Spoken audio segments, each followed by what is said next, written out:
பன்னீர் gravy புதுது கொஞ்சம் செய்ய போகிறோம். இதுக்கு வந்து முதல்ல வெங்காயம், பட்டை, கிராம்பு, ஏலக்காய், சோம்பு, ஜீரகம் இதெல்லாம் கொஞ்சம் நெய்யும் எண்ணெயும் ஊற்றி வதக்கி எடுத்து ஆற வச்சுக்கணும். வெங்காயம் நல்லா கிரேவி வேணுங்கிற அளவுக்கு பெரிய வெங்காயத்தை நல்லா அரிஞ்சு எல்லாம் வதக்கி எடுத்து வச்சுக்கிட்டு அதை வந்து மிக்சியில் அரைச்சிடணும். நைஸாக அரைச்சதுக்கு அப்புறமேலு எண்ணெய் ஊற்றி எண்ணெயும் நெய்யுமே திரும்பவும் ஊற்றி ஜீரகமும் இந்த பிரிஞ்சி இலையும் தாளிச்சிட்டு அந்த அரைச்சதை அதில் போட்டுடணும். போட்டு அதுக்கு தகுந்த கொஞ்சம் மிளகாய் பொடி, கொத்தமல்லி பொடி, மஞ்சள் பொடி இதெல்லாம் போட்டு கொஞ்சம் உப்பும் போட்டுட்டு நல்லா வதக்கி விட்டுடணும். வதக்கி விட்டு தக்காளி அப்புறமேல் நமக்கு புளிப்புக்கு தகுந்தது குவான்டிட்டிக்கு தகுந்தாப்புல நான் இதில் சின்ன தக்காளி 2 போட்டிருக்கேன். இதை போட்டு வதக்கிக்கணும். அந்த பச்சை வாசம் போகிற வரையில இதை வதக்கிக்கணும்.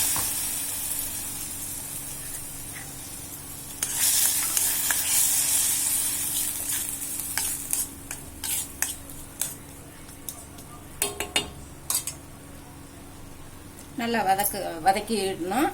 அதுக்கு முன்னாடியே நமக்கு வேணுங்கிற பன்னீரை எடுத்து வச்சு அதில் கொஞ்சம் மிளகாய் பொடி, உப்பு, மஞ்சள் பொடி போட்டு பெசரி வச்சுக்கிட்டு நெய்யில் லேசாக 1 நிமிஷம் வதக்கி எடுத்து வச்சுக்கணும். கொடமிளகாயும் வெங்காயம் இந்த இது மாதிரி பெருசாக இந்த இது மாதிரி நல்லா அப்படியே கடைசியில் போடுறப்ப இந்த பன்னீர் போடையில் இதையும் போட்டோம்னா நல்லா இருக்கும் அப்படியே கடிச்சு சாப்பிட்றதுக்கு. இதையும் அந்த நெய்யிலையும் கொஞ்சம் எண்ணெயும் ஊற்றி நல்லா வதக்கி எடுத்து வச்சுக்கணும்.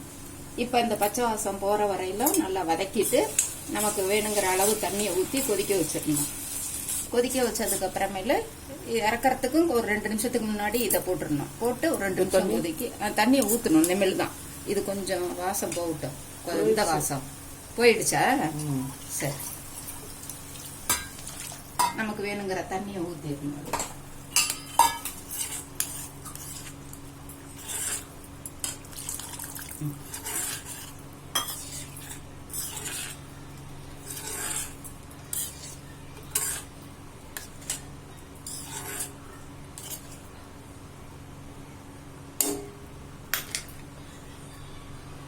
கொஞ்சம் தண்ணி கொதிக்கட்டும்.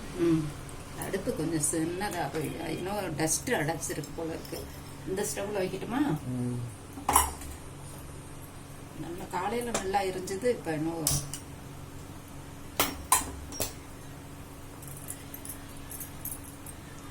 சிம்மில் வச்சாப்புல எரியுது. ஏதோ டஸ்ட் ஃபார்ம் ஆயிடுச்சு போல இருக்கு.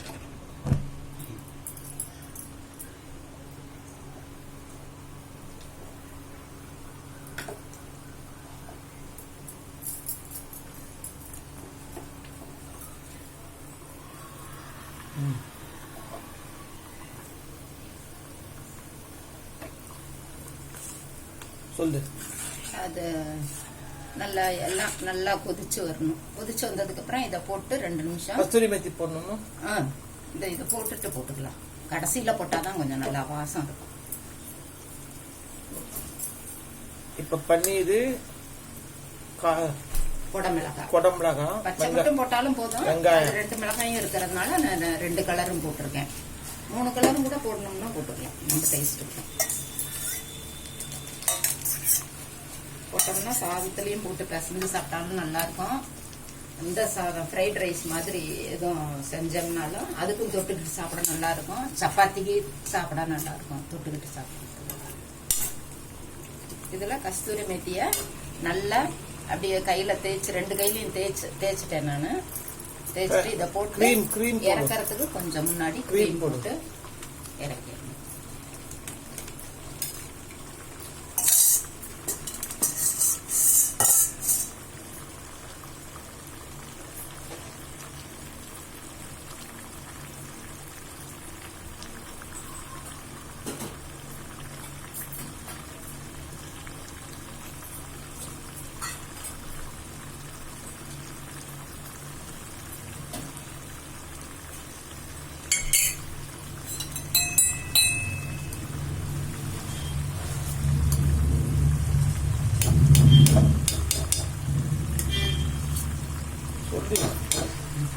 இதையும் வந்து இந்த பாலாடை எடுத்து வச்சு மிக்சியில் நல்லா அடிச்சுக்கணும். அடித்து அப்படியே தூள் விட்டுற வேண்டியது, அப்படியே கொஞ்சம் ஊற்றிட வேண்டியது. நமக்கு நம்ம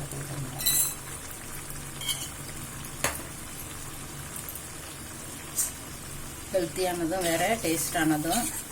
நமக்கு எப்படி வேணாலும் இட்லி தோசைக்கு சாப்பிட்டா தொட்டுக்கு சாப்பிட்டா கூட நல்லாயிருக்கும். இது மாதிரி ஒரே மாதிரி கிரேவி குருமா மாதிரி செஞ்சு ஒரு இதுக்கு மட்டும் தொட்டுக்கிறத விட இது மாதிரி செஞ்சோம்னா எல்லா விதமான டிஷ்ஷுக்கும் தொட்டுக்கிட்டு சாப்பிடலாம். ரொம்ப நல்லாயிருக்கும். நீங்களும் செஞ்சு பாருங்கள். இது வந்து பாலக்கீரை பொரியல்.